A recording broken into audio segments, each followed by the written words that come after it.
Glycolysis मैं trick बताने जा रही हूँ जिससे आप इजीली लर्न कर सकते हैं। ग्लाइकोलाइसिस मतलब ब्रेक डाउन ऑफ ग्लूकोज। तो ग्लूकोज का ब्रेक डाउन करना है तो ग्लूकोज को सबसे पहले क्या होता है, किसी भी चीज़ को ब्रेक डाउन करने के लिए एनर्जी चाहिए। तो एनर्जी कौन देता है? एटीपी। एटीपी ने एनर्जी दी यानी अपना फॉस्फेट दे दिया। फॉस्फेट ग्रुप ही अलग होकर एटीपी बनता है, तो ग्लूकोज के साथ वो ऐड हो गया तो ग्लूकोज 6 फॉस्फेट बन गया। अब फिर से वापस से हमें इसे ब्रेक डाउन करना तो फिर से एनर्जी देनी पड़ेगी, पर ग्लूकोज के पास साइड चेन नहीं है जहाँ पर हम फॉस्फेट जोड़ सकें, तो हम इसके आइसोमर में कन्वर्ट कराते हैं तो बन जाता है फ्रक्टोज 6 फॉस्फेट, और फिर इसको हम एटीपी देते हैं तो बन जाता है फ्रक्टोज 1,6 बिस फॉस्फेट। ठीक है, यहाँ तक आप इजीली लर्न कर सकते हैं समझ के। उसके बाद इस 6 कार्बन कंपाउंड को हमें ब्रेक डाउन करना है 3 कार्बन कंपाउंड के 2 मॉलिक्यूल्स में। तो आप याद रख लीजिए उसको, ग्लिसरॉल्डिहाइड 3 फॉस्फेट और डाईहाइड्रोक्सी एसीटोन फॉस्फेट के यानी 3 कार्बन के 2 मॉलिक्यूल्स बन जाते हैं।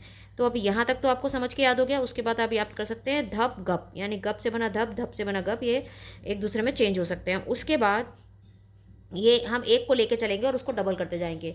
तो यहाँ पर ग्लिसरॉल्डिहाइड 3 फॉस्फेट को लेके चले तो क्या बना? पहले 1,3 बिस फॉस्फोग्लिसरिक एसिड, फिर 3 फॉस्फोग्लिसरिक एसिड, 2 फॉस्फोग्लिसरिक एसिड, उसके बाद phosphoenol pyruvate and pyruvic acid. तो अब आप इसको कैसे लर्न करेंगे? तो यहाँ पर आ गया 1,3 पगा, फिर 3 पगा, 2 पगा, 2 पीपा, 2 पीए। सो सबके क्या हो गए? 2 मॉलिक्यूल्स। सबको आप 2 से मल्टीप्लाई करते चलिए, सबके 2 मॉलिक्यूल्स हो गए। जैसे ग्लिसरॉल्डिहाइड 3 फॉस्फेट से डाईहाइड्रोक्सी एसीटोन फॉस्फेट बन सकता है और डाईहाइड्रोक्सिन से ग्लिसरॉल्डिहाइड 3 फॉस्फेट। तो 1,3 फॉस्फोग्लिसरिक एसिड यानी 1,3 पगा, उससे बना 3 फॉस्फोग्लिसरिक एसिड यानी 3 पगा, 2 फॉस्फोग्लिसरिक एसिड यानी 2 पगा, और फॉस्फोइनोल पायरुवेट तो 2 पीपा, और उसके बाद 2 पायरुविक एसिड।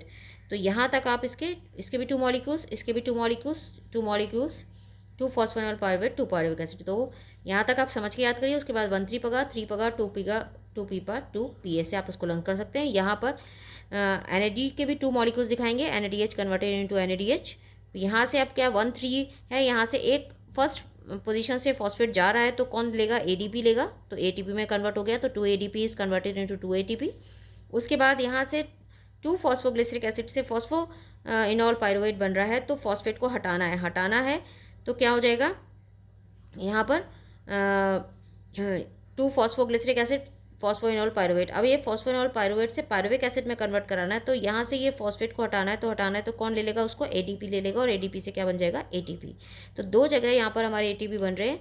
एक तो 1,3 पगा से हमें जो है फॉस्फेट हटाना है तो यहाँ पर एडीपी बन गया। उसके बाद हम यहाँ पे फॉस्फोइनोल पायरुवेट से फॉस्फेट हटाएंगे तो फिर पायरुविक एसिड बनाएंगे, तो फिर से हमारे को एडीपी ने फॉस्फेट को ले लिया, एटीपी बना दिया। तो इस तरह से आप इसको इजीली लर्न कर सकते हैं।